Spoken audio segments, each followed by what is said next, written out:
কিরে জিবরাইল, যাও যাও আমার নবীর কাছে যাও, আমার নবীকে জানাইয়া দাও আমি আল্লাহ। এই মুহূর্তে যেই সমস্ত কাফির মুশরিকেরা, যেই সমস্ত লোকেরা আমার নবীজির দরবারে আসছে ক্ষমা প্রার্থনার জন্য, তাদেরকে ঘোষণাটা শোনাইয়া দাও আমি আল্লাহ এই মুহূর্তে আমার নবীর কাছে আয়াত নাযিল করে দিতে চাই। আল্লাহ রব্বুল আলামিন জানায় দে, কি গো নবীজি, আমি আল্লাহ আপনার দরবারে ওয়াদা করলাম, আমি আল্লাহ আপনার কাছে আমি আল্লাহ জবানবন্দি হলাম, আমি আল্লাহ ঘোষণা দিয়েছি আপনার এই বান্দা বান্দি যদি আপনার সুন্নত তরিকা অনুযায়ী জীবন যাপন করতে আরম্ভ করে, আমি আল্লাহকে যদি এক বলে স্বীকার করে নে, আমি আল্লাহকে যদি বিশ্বাস করে নে, ফেরেশতাদেরকে যদি বিশ্বাস করে নে, অর্থাৎ আমি আল্লাহর উপরে যদি ঈমান আনয়ন করে গো, আর আপনি নবীর উপরে যদি ঈমান আনে, আমি মহান আল্লাহ আপনার সাথে ওয়াদাবদ্ধ হইছি, আমি আল্লাহ আপনার কাছে আগমনকারীদেরকে আমি আল্লাহ মাফ করে দেব। সালাতু ওয়াসসালামু আলা সাইয়্যিদিনা মুহাম্মদ ওয়া আলা আলিহি ওয়া আসহাবিহি ওয়া সাল্লাম। الذي دعا الناس من عبادة الأوثان إلى عبادة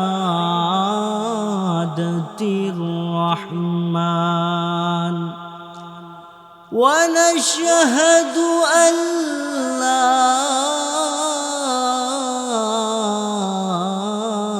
إله إلا الله وحده لا شريك له، ونشهد أن سيدنا وسندنا وحبيبنا ومولانا محمدا عبده ورسوله، الذي أرسل إلى الناس كافة بشيرا ونذيرا وداعيا إلى الله بإذنه وسراجا منيرا. أما بعد فأعوذ بالله من الشيطان الرجيم. بسم الله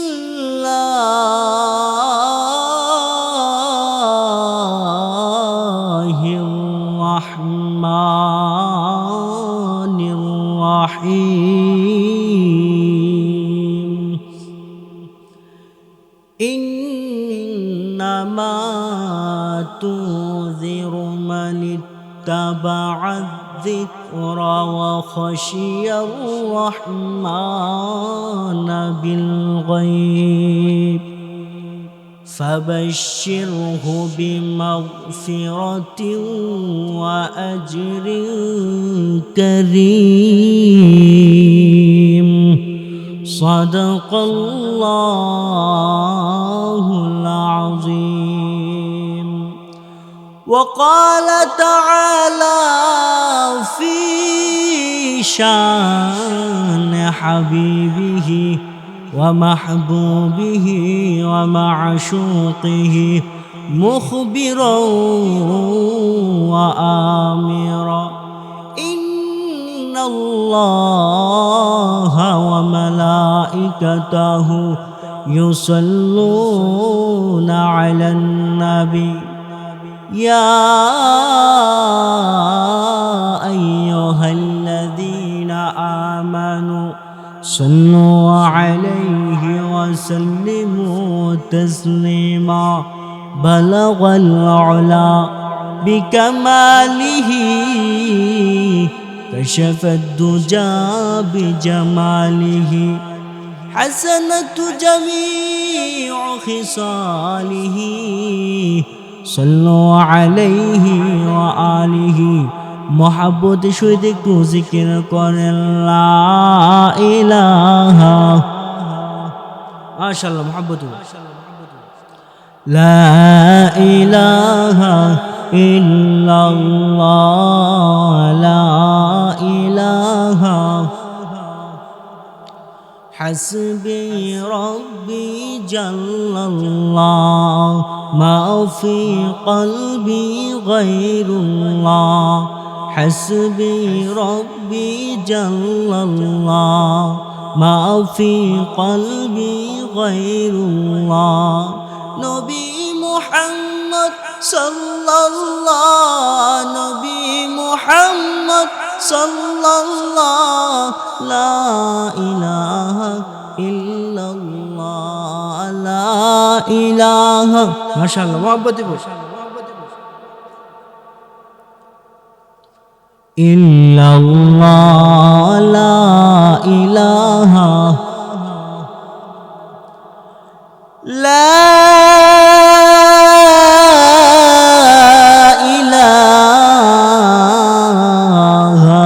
إلا الله محمد رسول الله صلى الله عليه وسلم আজকের মাহফিলের বর্তমান অধিবেশনের আমার সম্মানিত সভাপতি সাহেব মাদ্দাজুল্লাহ আলী, উপস্থিত উলামায়ে কেরাম, তুলাবে ইলম ও আমার প্রাণপ্রিয় ধর্মীয় যুবকবৃন্দ ভাইয়েরা, পর্দার আড়াল থেকে ওয়াজ শ্রবণ করতেছেন আমার সম্মানিত মা ও বোনেরা, সর্বপ্রথমই মহান সেই স্রষ্টার দরবারে শুকরিয়া জ্ঞাপন করি, যেই স্রষ্টা আপনাকে আমাকে বহু মানুষ থেকে যাচাই বাছাই করে দুনিয়াবি যাবতীয় ব্যস্ততা থেকে ফারেক করে আল্লাহ পাক রব্বুল আলামিন আপনাকে আমাকে একটি বরকতময় ফজিলতময় নূরানি কোরআনি বরকতি রহমতি জলসায় আসা এবং বসার মতো তৌফিকটুকু দান করেছেন।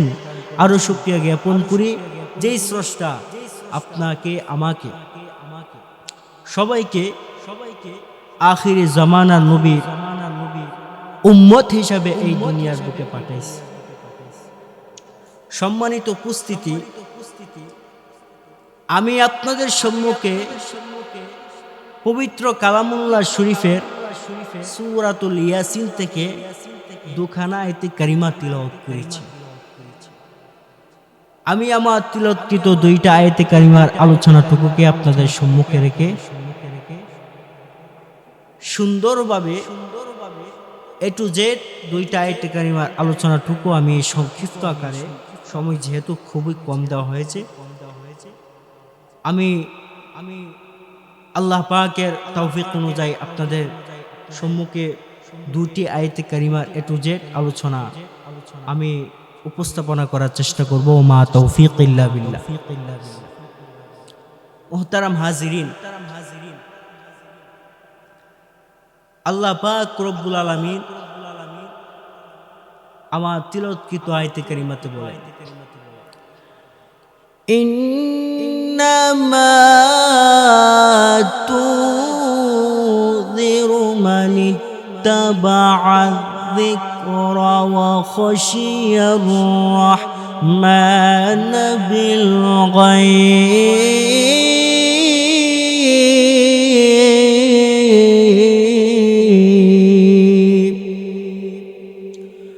فبشره بمغفرة وأجر كريم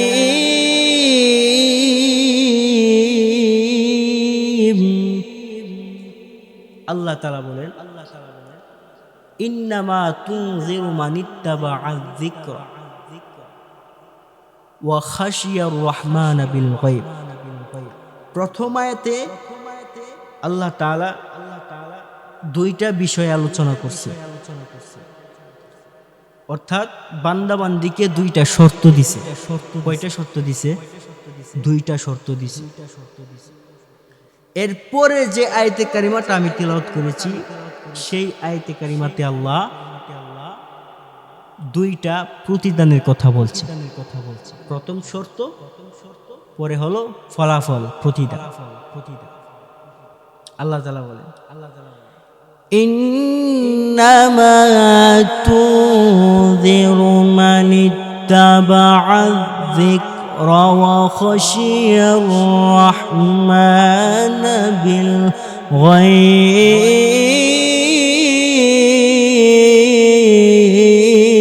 بالغيب আল্লাহ রব্বুল আলামিন নবীকে জানায় দে, ওগো নবীজি,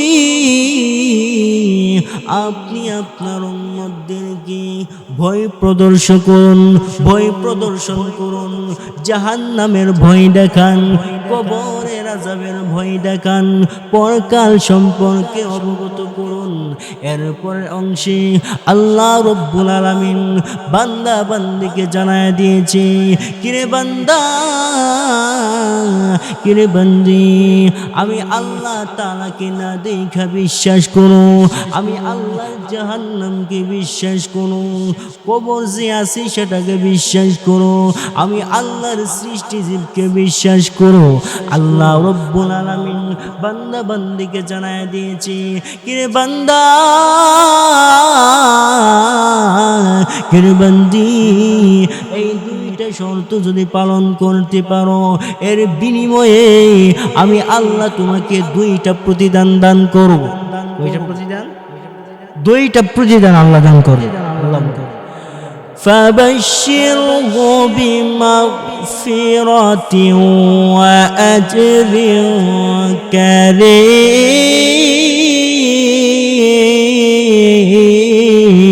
كريم আল্লাহ রব্বুল আলামিন তিনি মানব জাতিদেরকে ডাক দিয়া বলে, এক নম্বরে আমি আল্লাহ রব্বুল আলামিন বান্দা বান্দিকে মাফ করে দেব। সুবহানাল্লাহ বলেন।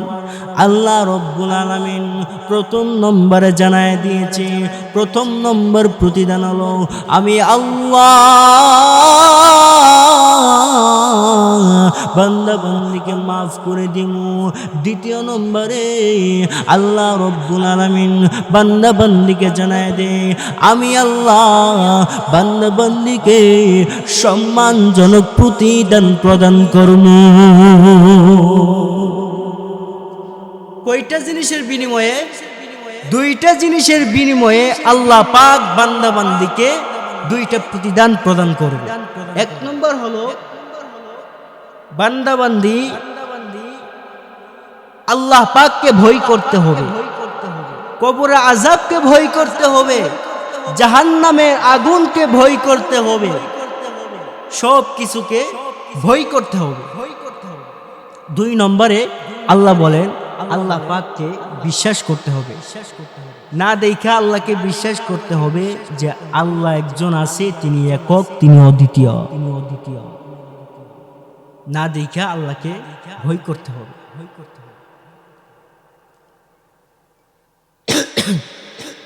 কবরের আযাব বলতে কিছু আসেনি, আপনারা বলেন তো। জাহান্নামের শাস্তি আযাব বলতে কিছু আছে তো,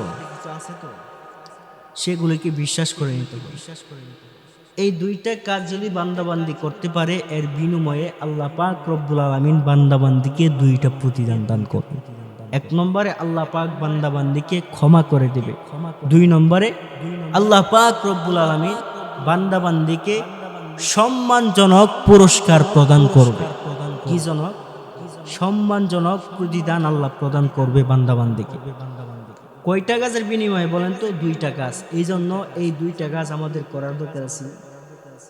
হ্যাঁ, অবশ্যই করতে হবে। আমার ভাইরা, আল্লাহর নবী বিশ্ব নবী রহমাতুল লিল আলামিনের যুগে 2 দল মুশরিকেরা, 2 দল কাফেররা নবীজির সামনে উপস্থিত হয়েছে। নবীকে ডাক দিয়া বলে, আরে মুহাম্মদ, আমরা জীবনে অনেক পাপ করছি রে, আমরা জীবনে অনেক অপরাধ করেছি, আমরা জীবনে অনেক বেঈমানি কাজ করছি, মানুষকে অনেক হত্যাও করেছি, জিনা ব্যভিচারী করেছি। কে মোহাম্মদ রে, আমরা জানতে চাই তোমার প্রভু কি আমাদেরকে ক্ষমা করবেনি? আমরা আর অপরাধ করতে চাই না। আরে মোহাম্মদ রে, আমরা তোমার কথা শুনেছি, তোমার বয়ানও মানুষের কাছ থেকে অনেক শুনেছি। কিরে মুহাম্মদ, আমরা আর ভুল করতে চাই না, আর অপরাধ করতে চাই না, আর মানুষকে হত্যা করতে চাই না, আর জিনা ব্যভিচারী করতে চাই না। এই মুহূর্তে আমাদেরকে কালিমা পড়াইয়া আমাদের সকলকে মুসলমান বানায়া দাও। এমনি আল্লাহ রব্বুল আলামিন জিবরাইলকে নোটিশ করে ডাক দিয়ে বলে, কিরে জিবরাইল, যাও আমার নবীর কাছে যাও, আমার নবীকে জানাইয়া দাও আমি আল্লাহ এই মুহূর্তে যেই সমস্ত কাফের মুশরিকেরা, যেই সমস্ত লোকেরা আমার নবীজির দরবারে আসছে ক্ষমা প্রার্থনার জন্য, তাদেরকে ঘোষণাটা শোনাইয়া দাও আমি আল্লাহ এই মুহূর্তে আমার নবীর কাছে আয়াত নাযিল করে দিতে চাই। আল্লাহ রব্বুল আলামিন জানায় দে, কি গো নবীজি, আমি আল্লাহ আপনার দরবারে ওয়াদা করলাম, আমি আল্লাহ আপনার কাছে আমি আল্লাহ জবানবন্দি হলাম, আমি আল্লাহ ঘোষণা দিয়েছি আপনার এই বান্দা বান্দি যদি আপনার সুন্নত তরিকা অনুযায়ী জীবন যাপন করতে আরম্ভ করে, আমি আল্লাহকে যদি এক বলে স্বীকার করে নে, আমি আল্লাহকে যদি বিশ্বাস করে নে, ফেরেশতাদেরকে যদি বিশ্বাস করে নে, অর্থাৎ আমি আল্লাহর উপরে যদি ঈমান আনয়ন করে গো, আর আপনি নবীর উপরে যদি ঈমান আনে, আমি মহান আল্লাহ আপনার সাথে ওয়াদাবদ্ধ হইছি, আমি আল্লাহ আপনার কাছে আগমনকারীদেরকে আমি আল্লাহ মাফ করে দেব, সবাইকে আমি আল্লাহ ক্ষমা করে দেব। তো আয়াতটা কি নাজিল হয়েছে শোনামু আপনাদেরকে, অসুবিধা হইতেছে না তো? শুনেন, قل يا عبادي الذين أسرفوا على أنفسهم لا تقنطوا من رحمة الله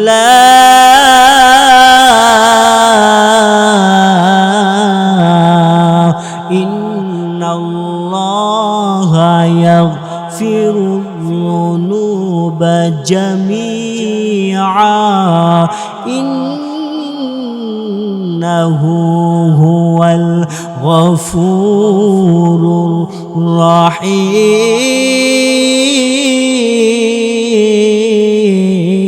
الرحيم।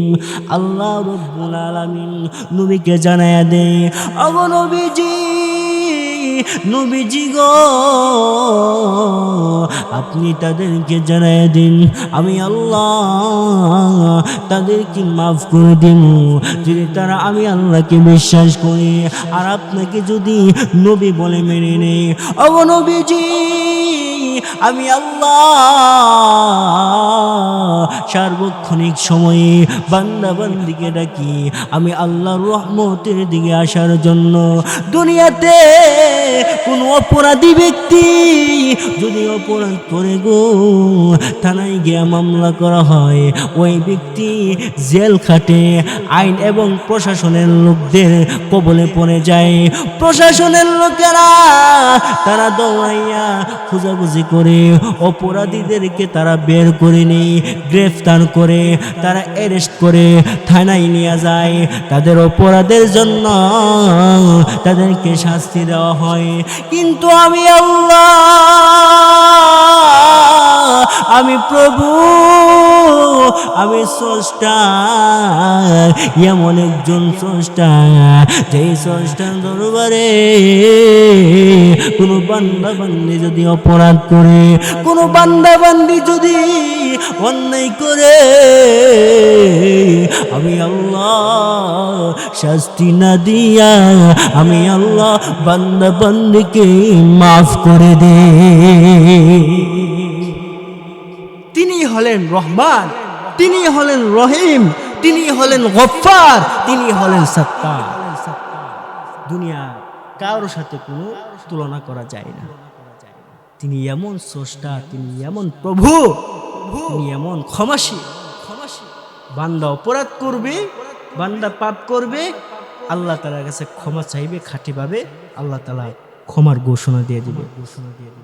আল্লাহ বলেন قل يا عبادي الذين أسرفوا على أنفسهم لا تقنطوا من رحمة الله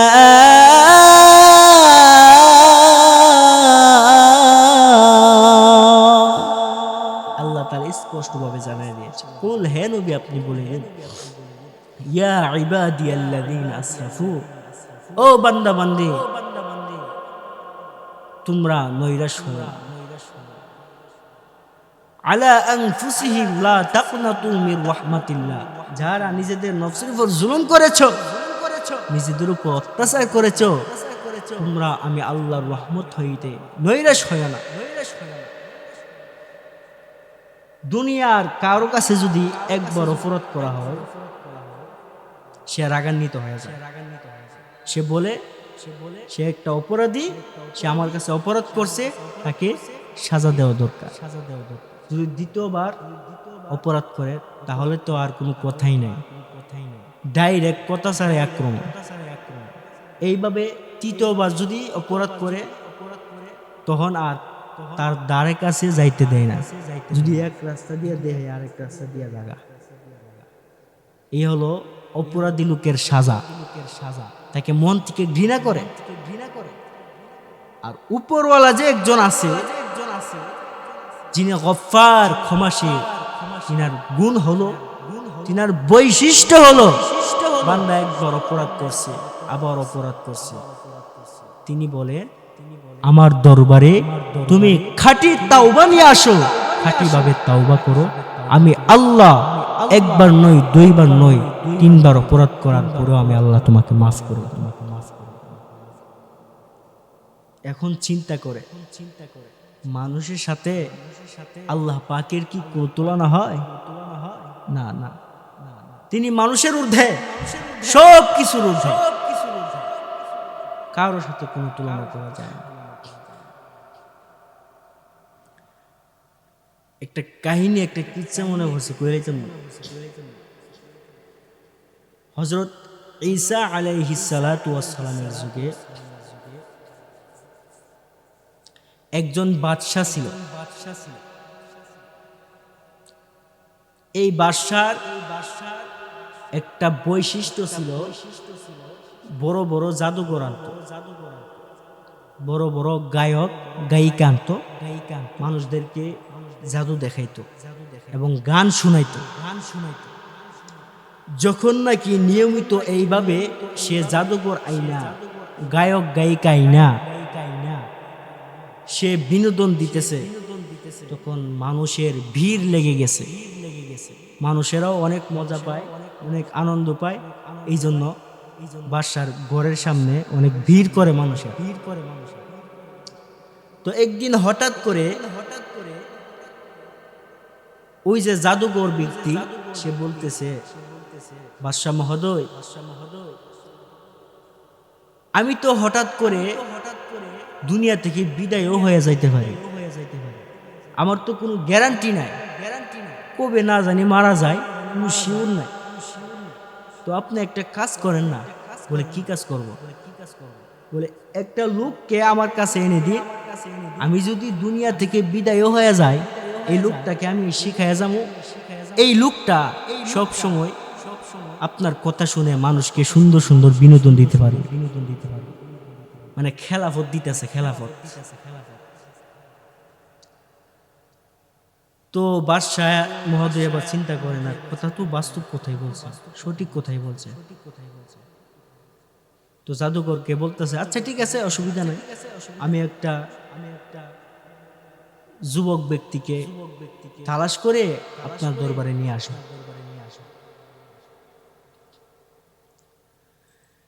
আমার ভাইরা,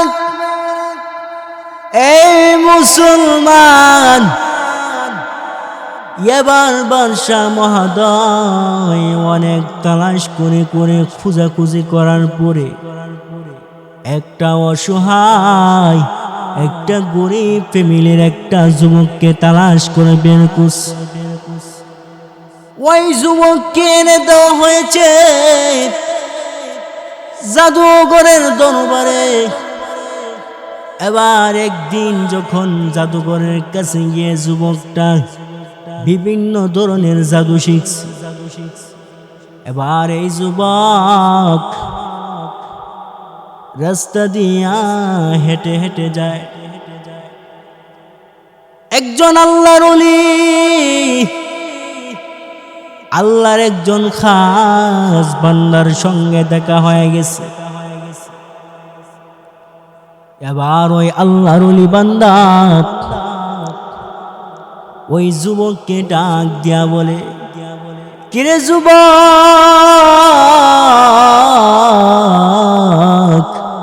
যুবক রে, তুমি জাদু কতটুকু শিখছো আমার জানার দরকার আছে। তুমি প্রতিদিন জাদুঘরের দরবারে যাও জাদু শিখার জন্য, কতটুকু জাদু তুমি অর্জন করছো? এবার যুবক ডাক দিয়া বলে, কিরে আল্লাহর বান্দা, আমি ভালো করে এখন পর্যন্ত জাদু শিখি নাই। কিরে যুবক, যুবক রে,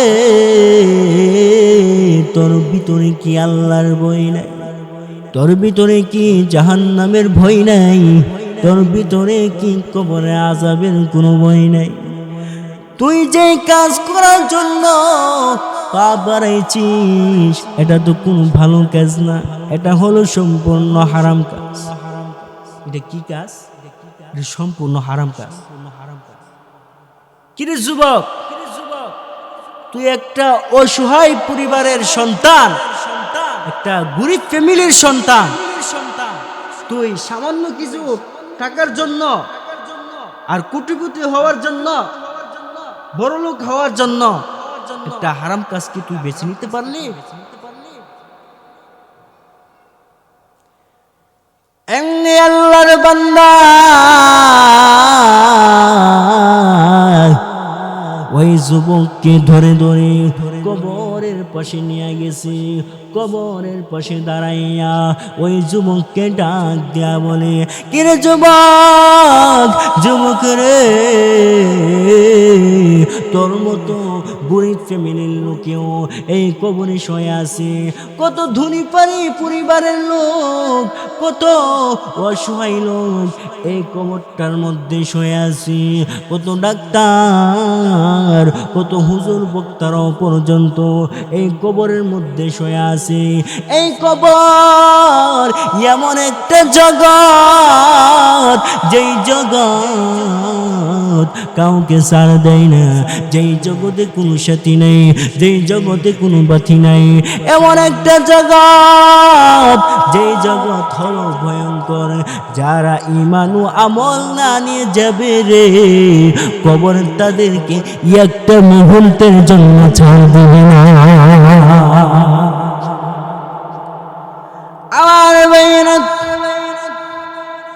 দুনিয়াতে একাই কি থাকতে ভালো লাগে না? একা একটা রুমের মধ্যে থাকলেও অশান্তি লাগে। যদি গরম লাগে তাহলে এসি চালু করে দে। দুনিয়ার ঘরের মধ্যে ড্রয়িং রুম আছে, কিচেন রুমও আছে, বাথরুমও আছে, সব কিছুর ব্যবস্থা আছে। কবর এমন একটা জগৎ, দুনিয়ার মতো না। দুনিয়াতে যদি আপনার অশান্তি লাগে, ভালো না লাগে, বন্ধু বান্ধবকে ডেকে আনা হয়, কিরে বন্ধু আমার ভালো লাগে না, আমার শান্তি লাগে না। আপনার স্ত্রীকে ডেকে আনা হয়, কি গো স্ত্রী আমার শান্তি লাগে না, আমার মনে অনেক অশান্তি। স্ত্রীকে নিয়ে আড্ডা দেওয়া হয়, বন্ধু বান্ধবকে নিয়ে আড্ডা হয়। কিন্তু কবর এমন একটা জগৎ, সারা জীবন আপনাকে একাই কি অবস্থায় থাকতে হবে।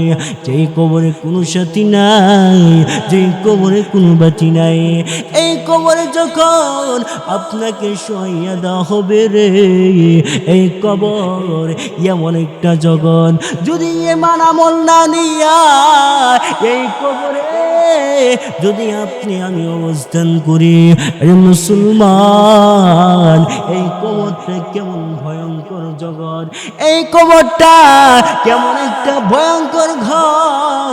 যদি ঈমান আমল না নিয়া এই কবরে যদি যায়, কবরের দুই পাশের মাটি এমন জোরে চাপ দিবে রে, এক পাজরের হাড্ডি অপর পাজর দিয়া বের হয়ে যাবে। কি কঠিন, ভয়ঙ্কর একটি জগৎ।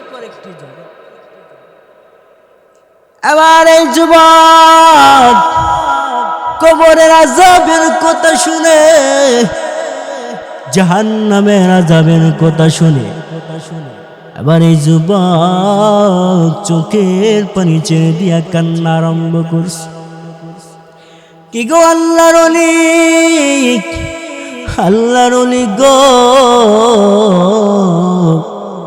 আমি অনেক পাপ করছি, আমি অনেক অপরাধ করছি, আমি আমার জীবনে আর অপরাধ করতে চাই না, আর অন্যায় করতে চাই না। আমাকে এই মুহূর্তে কালিমা পড়াইয়া আপনি মুসলমান বানায়া দেন। লা ইলাহা ইল্লাল্লাহু ঈসা রূহুল্লাহ। এবার যুবক কালিমা পড়ে মুসলমান হয়ে গেছে। তাফসীরে জালালাইন শরীফের ব্যাখ্যায় লেখা হয়েছে, এই যুবক আল্লাহর একজন ওলি এবং খাস বান্দা বনে গেছে। এত পরিমাণে ইবাদত করেছে, আল্লাহ তাআলার নৈকট্য হাসিল করে ফেলছে। এবার সমাজের মানুষেরা যখন কোনো কঠিন রোগে ভুগে, তখন ওই আল্লাহর বান্দা যুবকের কাছে দৌড়ায় যায়। আল্লাহ তাআলা তাকে এমন গুণ দিয়েছে, মানুষ যখন পানি পর আনতে যা, ঝাড়ফুঁক করলে সাথে সাথে অ্যাকশন করে, সাথে সাথে কাজ হয়ে যায়। আল্লাহ তাআলা তাকে এত ক্ষমতা দিছে। তো আল্লাহরও কি মর্জি, হঠাৎ করে ওই সময়ে একজন ব্যক্তি খুব কঠিন অসুস্থতার মধ্যে ভুগতেছে। ডাক্তারের কাছে যখন গেছে, ডাক্তারে নিষেধ করে দিছে এই রোগীকে বাঁচানো সম্ভব না। কোন ডাক্তার ওই তার প্রাণটাকে ফিরিয়ে দিতে পারবে না, তার কপালে মরণ আছে। এখন পরিবারের লোকেরা খোঁজাখুঁজি করার পরে সন্ধান করে দেখে একজন বুজুর্গ আল্লাহওয়ালা একটা যুবক আছে, যার কাছে গেলে কোনো পানি পড়া নিয়ে গেলে বা যে কোনো সমস্যার সমাধান করা হয়। আমার ভাইয়েরা, এমনি অসুস্থ ব্যক্তিকে যখন আল্লাহওয়ালা যুবকের দরবারে নিয়ে যাওয়া হয়, যুবককে ডাক দিয়া বলে, কে আল্লাহর ওলি, আমার ছেলেটা অনেক দিন পর্যন্ত অসুস্থ হয়ে বিছানায় পড়ে আছে। ডাক্তারের কাছে যখন নিয়ে যাওয়া হয়, ডাক্তার বলে এই রোগীটাকে কোনো কিছুতেই বাঁচানো সম্ভব না। রে আল্লাহর ওলি, আমরা পরিবারের লোকেরা আপনার দরবারে নিয়ে এসেছি, আপনি কি সুস্থ করতে পারবেন? মানুষের কাছে আপনার অনেক প্রশংসা শুনেছি, আপনি নাকি কঠিন থেকে কঠিন রোগেরও চিকিৎসা করেন আর ফল পাওয়া যায়। আর যুবক ডাক দিয়া বলে, কিরে আল্লাহর বান্দারা, সুস্থ করার ক্ষমতা আমি রাখি না, আমার কোনো ক্ষমতা নাই, আমার কোনো পাওয়ার নাই। পাওয়ার হলো যিনি আমাকে সৃষ্টি করেছে, যিনি আমাকে দুনিয়াতে পাঠাইছে। সব ক্ষমতা, সব পাওয়ার হলো আমার সৃষ্টিকর্তা মহান স্রষ্টার হাতে। আমার কোনো ক্ষমতা নাই, কোনো পাওয়ার আমার নাই। তবে এসেছো, আমি হলাম ওসিলাকারী, আমি হলাম মাধ্যম। সুস্থ করে দেওয়ার মালিক হলেন মহান স্রষ্টা। বলেন তো, সুস্থ করে দেওয়া এবং অসুস্থ বানিয়ে রাখা এগুলি কার হাতে আপনারা বলেন? আল্লাহ পাকের হাতে। সব কিছু আল্লাহ পাক। দুনিয়ার কোনো মানুষের ক্ষমতা নাই। আপনি আমি চাইলেও একজনকে অসুস্থ বানায় রাখতে পারবো, আপনি আমি চাইলেও একজনকে সুস্থতার মতো নিয়ামক দেওয়ার ক্ষমতা নেই। সবকিছু কার হাতে? আল্লাহ পাকের হাতে। যখন নাকি বলছে আল্লাহর ওলিকে, হুজুর আপনি ওনাকে একটু সুস্থ করে, তো ওই আল্লাহওয়ালা বান্দা একটু ঝাড়ফুঁক করছে, পানি পড়া দিছে। যখন চিকিৎসা নিয়েছে, সঙ্গে সঙ্গে সে সুস্থ হয়ে গেছে। আমার ভাইয়েরা, এই মুসলমান, এই আল্লাহর বান্দা যখন সুস্থতার নামক নিয়ামত পাইছে, এবার রাস্তা দিয়ে হাঁটা চলা করে মানুষেরা জিজ্ঞেস করে, কিরে আল্লাহর বান্দা, তুই তো কঠিন থেকে কঠিন রোগের আক্রান্ত হয়েছিলি, কিভাবে রে তুই সুস্থতার মতন নিয়ামত পাইনি? এবার ওই যুবক মানুষকে ডাক দিয়া বলে, একজন আল্লাহওয়ালা বান্দা আছে, ওনার কাছে যে কোনো সমস্যা নিয়ে গেলে সমাধান পাওয়া যায়। এবার আল্লাহ পাকের মসজিদ বোঝা যায় না রে ভাই, একজন ব্যক্তি অন্ধ, চোখে কিছু দেখে না, ওই অন্ধ ব্যক্তি আবার দৌড়াইয়া ওই আল্লাহর ওলির দরবারে এসে গেছে। আল্লাহর ওলিকে ডাক দিয়া বলে, রে আল্লাহর বান্দা, আমার দুইটা চক্ষু অন্ধ হয়ে আছে, আমার হাতে কত জিনিস আছে, আমার হাতে অনেক সুন্দর সুন্দর জিনিস আছে, হাত দিয়া হাতেই রে, কিন্তু চোখে কিছু দেখি না। এই চক্ষুটাকে কি তুমি ফিরাইয়া দিতে পারবা? তুমি কি দৃষ্টিশক্তি ফিরাইয়া দিতে পারবা? এই ক্ষমতা কি তোমার আসেনি? এবার ওই আল্লাহর ওলি ডাক দিয়ে বলে, না, আমার তো কোনো ক্ষমতা নাই, আমার তো কোনো পাওয়ার নাই, সব ক্ষমতা হলে আমার সৃষ্টিকর্তা মহান স্রষ্টার হাতে। এবার আল্লাহ পাক রব্বুল আলামিনকে ওই আল্লাহর ওলি ডাক দিয়া বলে, কি গো মালিক,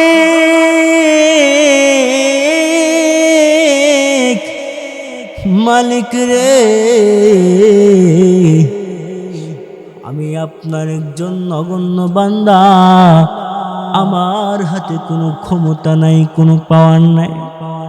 আপনি যদি এই আল্লাহর বান্দা, আপনার এই বান্দার দুইটা চক্ষুকে যদি আপনি সঠিক করে দেন, যদি চোখের দৃষ্টি শক্তি ফিরাইয়া দেন, আপনার তো কোনো লস হবে না। কি গো মাওলা, এই বান্দার দুইটা চক্ষুর দৃষ্টি শক্তিকে আপনি ফিরাইয়া দেন। যখন নাকি এইভাবে হাত তুলে দোয়া করছে, সাথে সাথে ওই দুইটা চোখের দৃষ্টি শক্তি ওই বান্দা ফিরে পাইছে। এখন এই ভালো চক্ষু নিয়ে যখন রাস্তা দিয়ে হাঁটে, আম গাছের দিকে তাকায়, বলে মাশাআল্লাহ, এই গাছে তো দেখা যায় অনেক আম। তো আবার যখন হাইটে একটু সামনে যা, কলার বাগান পাইছে, কলার বাগানের পাশে দাঁড়ায়া বলে মাশাআল্লাহ, এই কলা গাছের মধ্যে কলার অনেক চুরি আসছে দেয়া যায়। মানুষের ডাক দিয়ে বলে, কি রে তুই না বলে ও চক্ষু ছাড়া ছিলে, অর্থাৎ চোখের কোনো দৃষ্টিশক্তি তোর ছিল না, কিন্তু তুই কিভাবে দেখতে পাস? কারণ কি? বলে আমি অমুক লোকের কাছে গিয়েছিলাম আমার চোখের দৃষ্টিশক্তি ফিরে পাওয়ার জন্য। আল্লাহ পাক রব্বুল আলামিন আমার চোখের দৃষ্টিশক্তিকে ফিরাইয়া দিয়েছে। সুবহানাল্লাহ। আমার ভাইরা, বান্দা যতই পাপ করুক, যতই অপরাধ করুক, যতই অন্যায় করুক, যদি খাঁটিভাবে তাওবা করতে পারে, আল্লাহ পাক রব্বুল আলামিন ওই বান্দা বান্দি তাওবাকে গ্রহণ করে। আল্লাহ পাক রব্বুল আলামিন আমার এই সংক্ষিপ্ত মুক্তাসার কথার উপর প্রত্যেককে আমল করার মতো তৌফিকটুকু এনায়েত করুক। আমি আপনাদের সকলের জন্য দোয়া করি, আপনারাও আমার জন্য দোয়া করবেন। আমি সদা সর্বদাই সর্বাবস্থায় আপনাদের সুস্থতা ও নেক হায়াত কামনা করে বিদায় নিচ্ছি। আসসালামু আলাইকুম ওয়া রাহমাতুল্লাহি।